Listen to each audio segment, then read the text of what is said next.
నేరం చేయాలంటే భయపడాలి.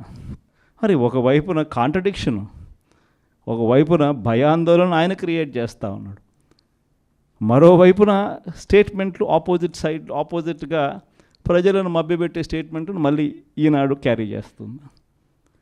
అంటే పద్ధతి ప్రకారం భయాందోళన క్రియేట్ చేయడం, పద్ధతి ప్రకారం ఈనాడు, ఆంధ్రజ్యోతి, TV5, చంద్రబాబు నాయుడు వీళ్ళంతా కలిసి మళ్ళీ ఏమి జరగనట్టుగా మళ్ళీ వీళ్ళు రివర్స్ కథనాలు మళ్ళీ రాయించడం.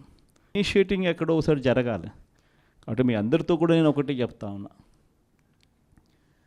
మీరు చేయబోయే పాత్ర చాలా అవసరం. అందరం ఒక తాటి మీదకి వద్దాం. ఒక తాటి మీదకి వచ్చి అందరం గట్టిగా యుద్ధం చేస్తేనే ఈ తెలుగుదేశం పార్టీ చేస్తూ ఉన్న అన్యాయాలను ఎత్తి చూపగలుగుతాం. వీళ్ళు చేస్తూ ఉన్న ప్రజా వ్యతిరేక పాలనను మనం ప్రజల్లోకి గట్టిగా తీసుకుని పోగలుగుతాం.